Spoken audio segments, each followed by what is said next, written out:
Cuba is a small island with a population of just over 11 million, no nuclear weapons, no capacity to pose a direct military threat to the United States. But then they had to endure tremendous pressure from the American superpower for the past 60 years. They were subjected to a US embargo, an embargo that lasted even longer than during the Soviet era. Why? Why does the United States hate Cuba? And why, decade after decade, have both Washington and Havana failed to muster the political will to end the embargo? This video will seek a plausible explanation for a paradox. Why a policy that failed in practice can survive longer than the Cold War.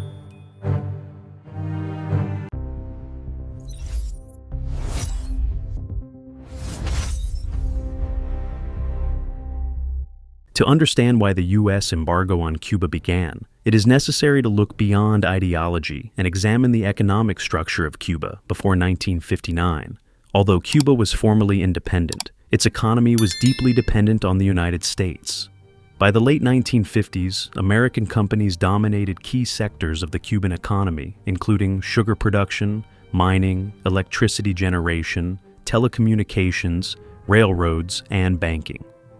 U.S. firms controlled roughly 70% of Cuba's sugar industry, about 90% of its mining sector, and large portions of its utilities and transport infrastructure. Trade flows, investment patterns, and even government revenues were closely tied to U.S. interests, with the United States absorbing around 2/3 of Cuban exports and supplying most of its imports. In practical terms, Cuba functioned less as an autonomous economy and more as an extension of the American economic system in the Caribbean. This arrangement was not unusual in Latin America during the early Cold War period. What made Cuba different was not the existence of foreign capital, but the scale of U.S. control and the political stability that protected it. The 1959 Cuban Revolution disrupted this structure. Contrary to popular belief, the initial U.S. response was not driven primarily by concern over communism. Nationalization, land reform, and state intervention in the economy were common policies in many post-colonial and developing countries at the time. The critical issue was how Cuba carried out these changes. The new Cuban government nationalized U.S.-owned assets valued at over $1.8 billion and rejected compensation terms proposed by Washington, insisting instead on conditions it considered sovereign and lawful. From the U.S. perspective, this was not simply a commercial dispute. It represented a direct challenge to the informal economic order the United States had established in the Western Hemisphere. If Cuba could seize foreign assets and negotiate compensation on its own terms, it would set a precedent that other Latin American governments might follow, threatening U.S. economic dominance across the region. Seen in this light, the early embargo was not primarily an ideological response to socialism. It was a strategic move to deter similar challenges elsewhere and reinforce the rules governing U.S. economic influence. In its original form, the embargo was designed to discipline defiance, not to defeat communism.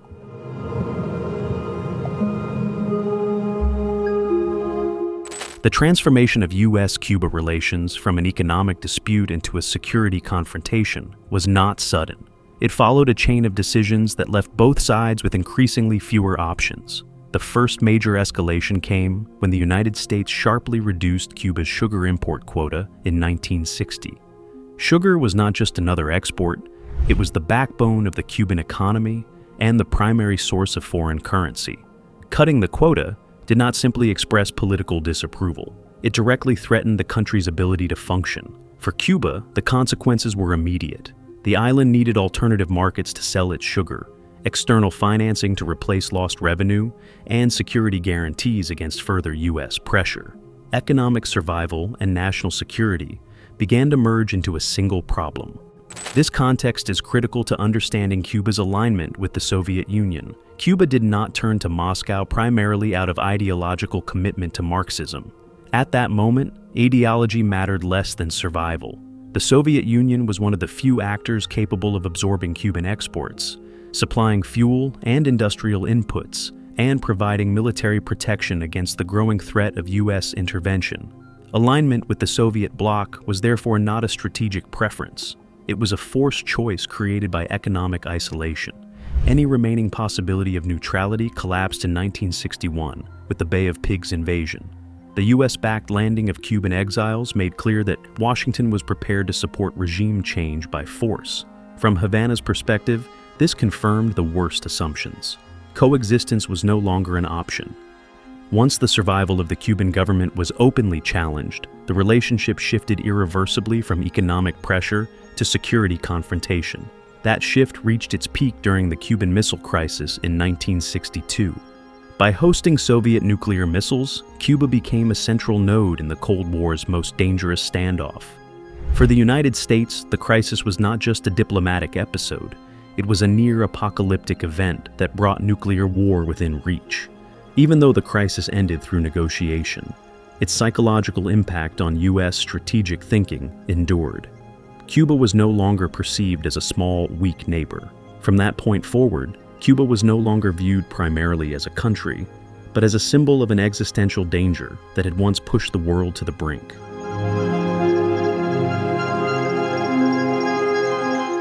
With the collapse of the Soviet Union in 1991, many observers assumed the U.S. embargo on Cuba would soon come to an end. The original security threat had disappeared. The Cold War was over. The strategic rationale seemed obsolete. But the embargo did not fade. It hardened. This apparent contradiction can only be explained by understanding how the embargo changed its nature during the early post-Cold War period. In the early 1990s, U.S. policy toward Cuba underwent a critical transformation. What had once been an executive tool of foreign policy became embedded in domestic law. In 1992, Congress passed the Cuban Democracy Act, restricting trade by U.S. subsidiaries abroad. In 1996, the Helms-Burton Act went further, codifying the embargo into federal law and explicitly transferring the authority to lift it from the president to Congress. From that point forward, the embargo was no longer a flexible instrument that could be adjusted in response to changing international conditions. It became a statutory framework anchored in federal law and insulated from routine diplomatic recalibration. This shift had profound consequences. Presidents retained limited authority to ease specific restrictions on travel, remittances, or narrowly defined transactions, but they could not remove the core structure of the embargo. Even during periods of engagement, more than 90% of U.S. sanctions architecture remained legally intact. In practical terms, the policy was removed from the realm of strategic effectiveness and placed firmly within the realm of domestic politics. As a result, U.S. policy toward Cuba ceased to function primarily as a tool to influence Cuban behavior. Instead, it evolved into a political signal, a demonstration of toughness, resolve, and ideological consistency aimed as much at domestic audiences as at Havana. Over time, the embargo became a test of political identity rather than a mechanism of leverage. Supporting it required no proof of success. Questioning it carried political risk. At that stage, effectiveness was no longer the standard by which the policy was judged. When a policy no longer exists to solve a problem, what purpose does it actually serve?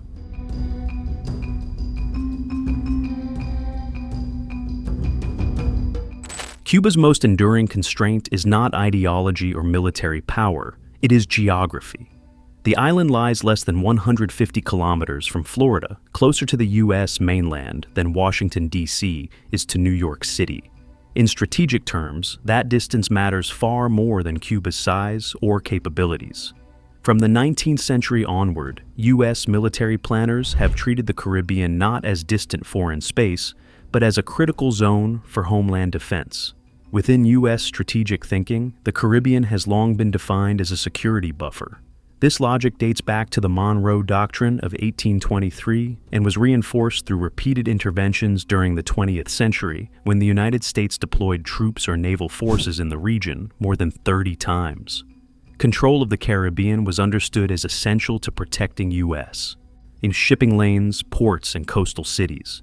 This geographic reality creates a fundamental asymmetry. The United States has historically tolerated hostile governments that are far away or too large to be easily confronted.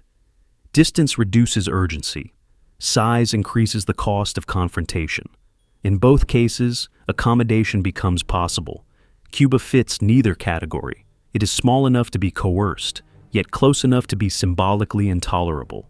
A defiant government operating just off the U.S. coastline challenges not American power itself, but American control over its immediate sphere of influence. That distinction is crucial. Cuba does not threaten the United States because it is strong. It unsettles the United States because it exists as an unresolved exception within a region long regarded as strategically subordinate. In this sense, then Cuba functions less as a military problem than as a reminder. Its continued independence outside U.S. influence signals a loss of absolute dominance in the Western Hemisphere, however limited that loss may be in practical terms. Cuba persists not as a rival capable of defeating the United States, but as a geographic and symbolic challenge that American strategy has never fully learned to accept.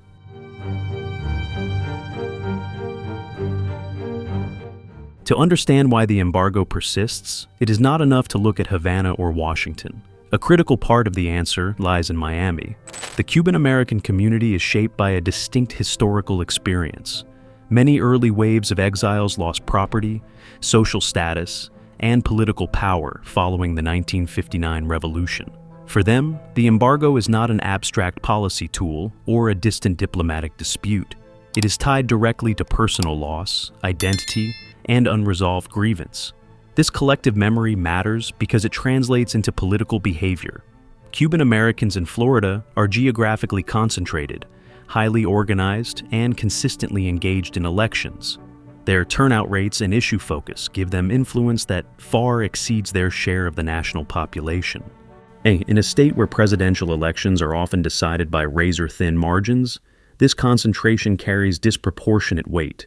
As a result, U.S. policy toward Cuba is shaped not only by foreign policy considerations, but by domestic electoral calculations.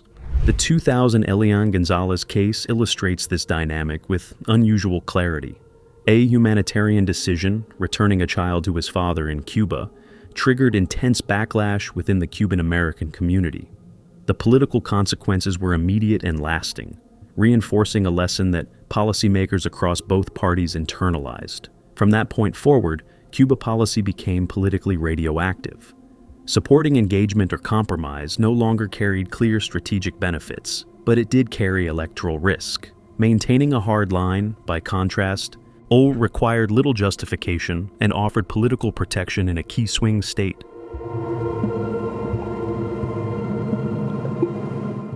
At first glance, U.S. policy toward Cuba appears inconsistent with its own historical record. The United States has repeatedly reconciled with former enemies that inflicted far greater damage on American interests. It rebuilt alliances with Germany and Japan after World War II. It normalized relations with China despite profound ideological differences and decades of confrontation.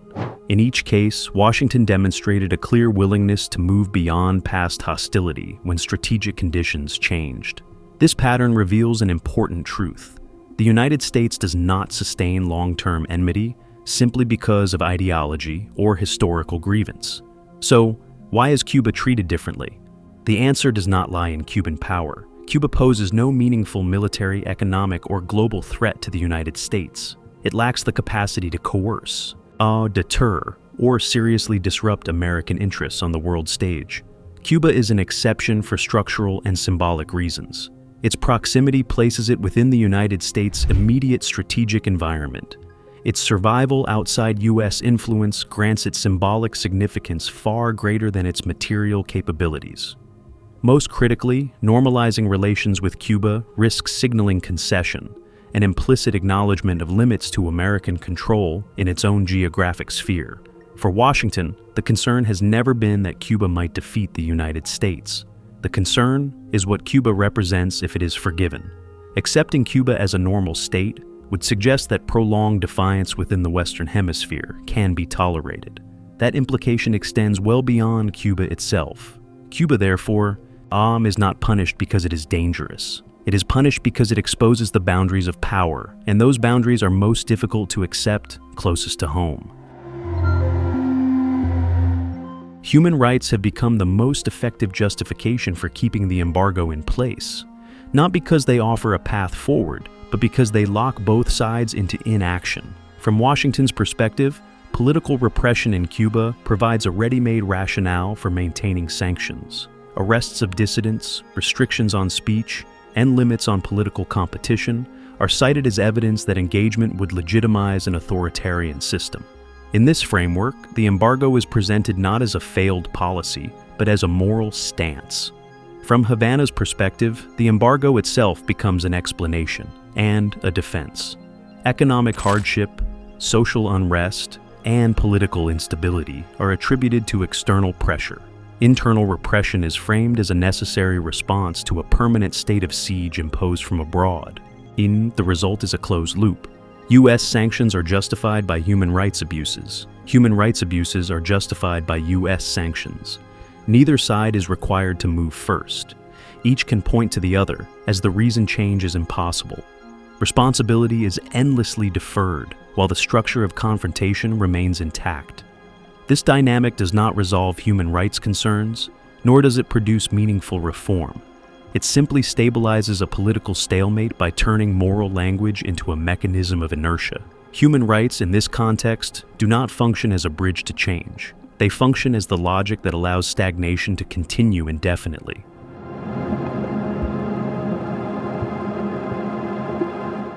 The persistence of the U.S. embargo on Cuba is not the result of a single cause. It is the outcome of overlapping constraints that reinforce one another. History remains unresolved. The Cold War may have ended, but its psychological and institutional residues did not. Geography leaves little room for detachment. Cuba is too close to be ignored, yet too independent to be comfortably accepted. Domestic politics in the United States have locked policy into place, limiting the freedom of leaders to change course. At the same time, Cuba has failed to implement reforms deep enough to dismantle the rationale for isolation. Together, these forces form a self-sustaining system. The uncomfortable truth is this: the embargo survives not because it works, but because it is politically convenient. It imposes costs on those with the least power to change it, while protecting the interests of those who do. The ultimate victims are not governments or symbols. They are ordinary Cubans living within the economic and social consequences of a conflict that officially ended decades ago, but never truly disappeared. This raises a final question. One neither side has been eager to confront. When will both Washington and Havana find the courage to admit that this policy no longer defends the people it claims to protect, but instead prolongs a struggle that has long since lost its purpose?